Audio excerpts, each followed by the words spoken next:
கடந்த 3 நாடாளுமன்ற தேர்தலையும் பாஜக எப்படிலாம் ஆட்சியை பிடிச்சாங்கன்றத கொஞ்சம் போய் பார்க்கலாமா? எனக்கு ஒரு உண்மை தெரிஞ்சாகணுங்க. அது என்ன உண்மைன்னு தெரியணுமா? எனக்கு மட்டும் இல்லைங்க, உங்க எல்லாருக்குமே இந்த உண்மை தெரிஞ்சாகணும். வாங்க 2014 நாடாளுமன்ற தேர்தல் இருந்து பார்ப்போமா?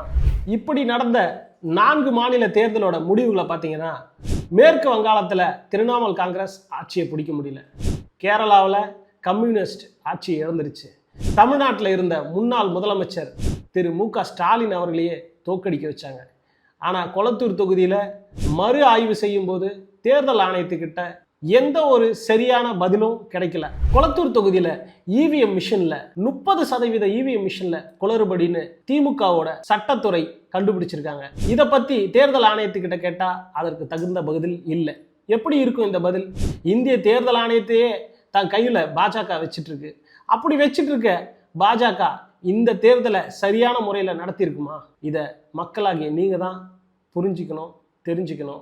இதை எதிர்த்து போராட தமிழ்நாட்டு மக்கள் கண்டிப்பாக களத்துக்கு வரணும்.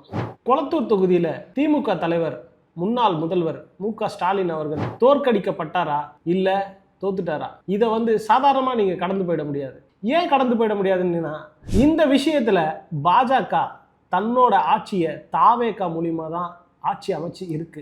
இன்னைக்கு ஒண்ணுமே தெரியாத, அரசியல்ல எந்த அனுபவமும் இல்லாத தாவேகா கட்சிக்காரங்கிட்ட இந்த தமிழ்நாடு மாட்டிட்டு முழிக்குது.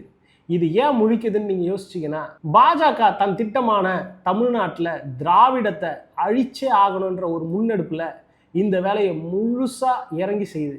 அது எப்படி செஞ்சதுன்னு பார்த்தீங்கன்னா, தாவேகாவில் இருக்கிற முக்கிய நிர்வாகிகள் எல்லாம் பாருங்க. தாவேகாவில் பழைய நிர்வாகின்னு பார்த்தீங்கன்னா உசி ஆனந்த் மட்டும்தான். அதற்கப்புறமா முக்கிய நிர்வாகிகளான அருண்ராஜ் ஐஆர்எஸ், இவர் தன்னுடைய ஐஆர்எஸ் பதவியை ராஜினாமா பண்ணிட்டு அரசியலில் குதிக்கிறார். ஆனால் இவர் ராஜினாமா பண்ணுறதுக்கு முன்னாடி இவர் தாவேகா தலைவரோட விஜய் அவர் வீட்லேயும் அவர் சார்ந்த இடத்துலையும் ரைடு நடத்தினார். அப்படி ரைடு நடத்தின அவரே தன் கட்சியில் முக்கிய உறுப்பினராக இணைகிறார். இதுக்கப்புறமா எங்கேயோ இருந்த ஆதவ் அர்ஜுனா இணைகிறாரு. சிடிஆர் நிர்மல்குமார், இவர் பார்த்தீங்கன்னா ஆர்எஸ்எஸ்ல இருந்து அதிமுகவுக்கு இன்னைக்கு பல கட்சிகளை தாவி தாவேகாவில் இடம் பெற்றிருக்காரு. இவருக்கு யாரு பொறுப்பு கொடுத்தது? ஏன் கொடுத்தாங்க? இது எல்லாத்தையும் யோசிச்சு பாருங்க.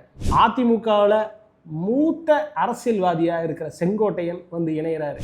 இப்படி தனக்கு தேவையான, தனக்கு எந்தவித தொடர்பும் இல்லாத விஜய்க்கு இவ்வளோ பேர் எப்படி சேர்றாங்க? இது மொத்தமும் பாஜக தான் ஆட்சியை கொண்டு வரத்துக்காக தனக்கு ஒரு பி டீமாக தான் இந்த தாவேகாவை ரெடி பண்ணி வச்சுருக்காங்க. அப்படி ரெடி பண்ணி வந்தது தான் இந்த தாவேகா கட்சி. அந்த கட்சியை வச்சு தான், இந்த இவிஎம் மிஷின் மேனிப்புலேஷனை வச்சு தான் தாவேகா இன்னைக்கு ஆட்சியை பிடிச்சிருக்கு.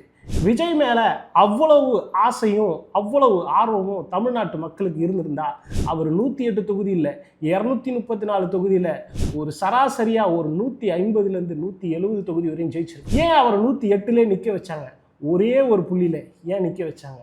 இதை மட்டும் கேட்டு பாருங்க. இதை கேட்டீங்கன்னா உங்களுக்கான அந்த அர்த்தம் புரியும். அவரை அதற்கு மேலே ஜெயிச்சா தான் தோன்றித்தனமா எந்த வேலையாவது மத்திய அரசு ஒன்றிய அரசின் பேச்சை கேட்காம அவர் இஷ்டத்துக்கு ஆட்சி ஆளக்கூடாது, அவரோட குடுமி நம்ம கையில் இருக்கணும்னு பாஜக திட்டம் போடுது.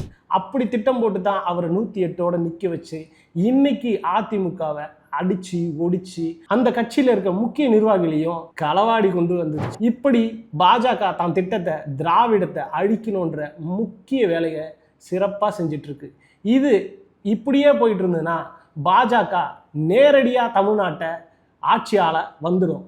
அது வராம நாம காப்பாற்றணும்னா இதற்காக திமுக தொண்டர்கள் மட்டும் இல்லை, தமிழ்நாட்டு மக்களும் களத்துல இறங்கி போராடியே ஆகணும்.